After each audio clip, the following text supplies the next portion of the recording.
Bonjour et bienvenue dans cette nouvelle vidéo. Ça faisait un petit moment que j'avais pas mis de vidéo sur cette chaîne. Donc voilà, c'est fait.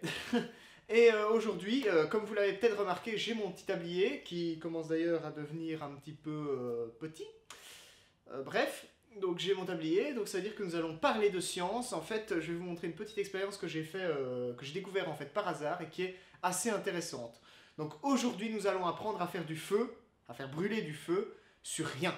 Voilà, pas de mèche, pas de bois, pas de tout ce que vous voulez, pas de bougie, rien du tout. Du feu sur rien. Voilà. Alors vous vous imaginez bien que le feu ne va pas brûler à partir de rien quand même. Il ne faut pas pousser. Il n'y a pas de magie là-dedans. Voilà. Donc ce qu'on va utiliser, c'est tout simplement du gaz. Donc j'ai ici une bonbonne pour recharger les briquets. Donc ça c'est la première chose. Donc c'est une expérience que vous pouvez, évidemment en faisant très attention, qu'il est possible de réaliser chez soi. Donc avec une bonbonne de gaz comme celle-ci, donc qui permet de recharger les briquets. Avec un petit briquet comme celui-ci. Bon, celui-ci il est spécial, vous voyez, puisque attendez, je vais faire la mise au point. Celui-ci est spécial puisque il a une flamme chalumeau, voilà. Mais bon, c'est pareil si vous utilisez n'importe quel autre briquet, voilà, tout simplement. Donc vous aurez besoin donc, de ce gaz pour recharger le briquet, disponible dans certainement beaucoup de magasins, donc des petites bonbonnes de gaz comme ça. Un briquet, un petit bâton en bois, comme ça, genre pic à brochette, pour pouvoir aller mettre le feu à distance, c'est plus intéressant. Et un récipient. Alors ici, moi j'ai un tout petit bécher en pyrex. Donc vous voyez, hop, voilà, un tout petit bécher en pyrex. Donc il fait genre 2-3 cm de haut, à peine. Donc j'ai choisi ce tout petit récipient parce que c'est super pratique. Alors attention, le récipient, il vaut mieux utiliser un récipient qui résiste à la chaleur. Donc c'est mieux d'avoir un truc en pyrex. C'est pour ça que c'est peut-être un petit peu plus compliqué à réaliser chez vous de cette façon-là. Parce qu'évidemment, si vous utilisez quelque chose en plastique, ça ne va pas fort marcher. Donc il faut un récipient qui résiste et au froid et à la chaleur, vous allez comprendre pourquoi. Donc voilà, ça fait suffisamment de blabla.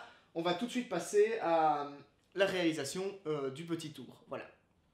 Donc je vais vous montrer comment on va procéder. Donc d'abord, on va donc, vous voyez ici, on a le bouchon de la bouteille de gaz. Il y a plein de petits embouts. Bon là j'en ai arraché deux, mais c'est pas grave, on va utiliser l'un d'eux. Parce qu'il faut évidemment que le gaz soit protégé, tout simplement. Enfin, que le petit pot soit protégé pour pas que le gaz s'évacue partout. C'est ça qui va permettre de l'avoir à l'état liquide dans le pot. Et oui, on va devoir avoir du gaz butane à l'état liquide dans ce petit bécher qui est en dessous du bouchon. Voilà. Et vous allez voir, et c'est pour ça que le récipient doit résister au froid, parce que le gaz liquide est très très très froid. Donc je vais vous montrer comment on fonctionne. Donc on va mettre le briquet un petit peu plus loin. On va mettre le gaz comme ceci à travers un des trous, en mettant le truc bleu à côté. Voilà, donc j'espère que ça va bien tomber dedans. Alors il y a plein de gaz qui va aller à côté. Il va falloir l'essuyer, attendre qu'il ne soit plus là, sinon ça va faire une détonation. Donc c'est ça qui est dangereux dans l'affaire. Bon, je l'ai fait hier, ça n'est pas si dangereux que ça, mais voilà. Donc je vais vous montrer. On remplit de gaz. Voilà, il y a du gaz liquide, vous voyez, dans le petit bécher. Il est tout froid. C'est très froid, voilà. Alors, on va...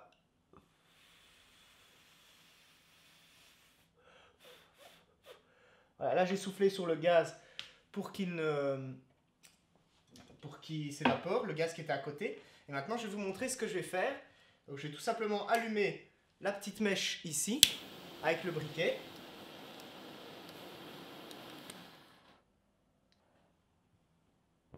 Et voilà. Et on allume le gaz et voyez que le feu brûle à partir de rien. Tout simplement.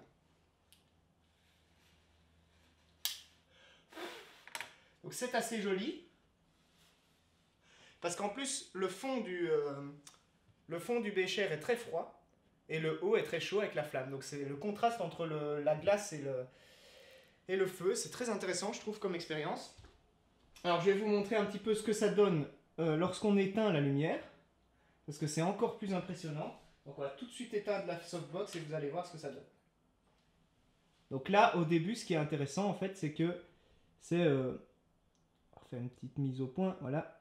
Au début, c'est que la flamme, elle flotte dans rien du tout, voilà. Elle flotte, on a l'impression qu'elle est au-dessus d'un liquide, donc peut-être au-dessus de l'eau. Bon, là, le liquide, c'est du gaz liquide.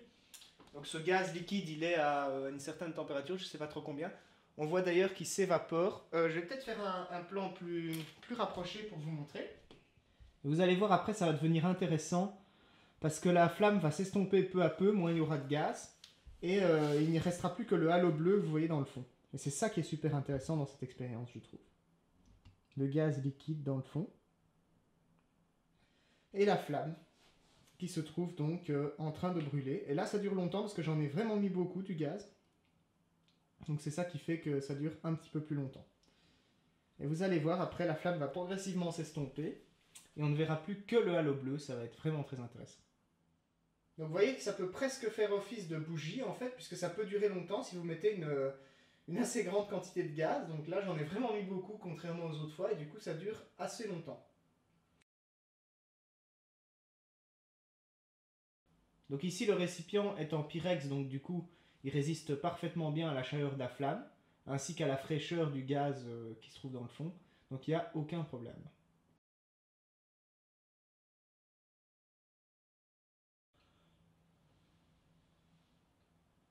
Vous voyez là ça s'estompe. Et on ne verra plus que le halo bleu. Donc on va mettre ceci à petit, voilà, pour qu'on voit bien juste le halo bleu. Vous voyez, c'est assez beau.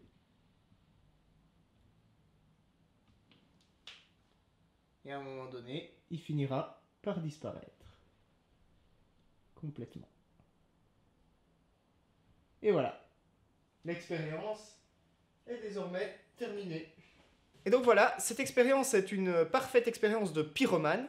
Mais j'avais envie de vous la faire partager parce que je trouve ça assez drôle maintenant. Le pot, comme il a brûlé longtemps, est un peu chaud. Je trouvais cette expérience assez drôle et pour deux raisons en fait. La première étant qu'on peut voir du gaz liquide, je trouve ça très intéressant et en plus c'est très froid. Même quand vous en avez sur les doigts, c'est particulier parce que c'est vraiment très froid. Et alors là, quand j'ai soufflé ici, il s'est mis à y avoir du givre sur le bureau. Donc c'était intéressant comme expérience à ce niveau-là. Et c'était aussi intéressant étant donné qu'on a une flamme qui flotte dans le vide premièrement. Et on a aussi ce petit halo bleu vers la fin qui est assez joli à regarder, tout simplement. Donc j'espère que cette vidéo vous aura plu. Bien sûr, je vous conseille absolument pas de recommencer ça chez vous si vous n'êtes pas expérimenté avec le gaz, si vous n'avez pas, si voilà, vous ne manipulez pas du gaz souvent. Ça peut être dangereux. Ne faites pas ça si vous n'êtes pas adulte, ne faites pas ça sans la présence d'un adulte, voilà. Parce que ça peut quand même être une expérience assez dangereuse. On est quand même en présence de gaz liquide que l'on fait brûler dans un petit Erlenmeyer, enfin dans un petit bécher en pyrex. Voilà. Alors ici, il y a un peu d'eau partout en fait, parce qu'en fait le gaz quand il brûle rejette du CO2 et de l'eau. Donc il y a de l'eau qui s'est agglomérée un petit peu sur le bécher, mais c'est pas grave. Donc voilà. C'était une petite expérience assez simple. J'espère que ça vous aura plu. Sur ce, moi je vous dis à plus tard dans une prochaine vidéo.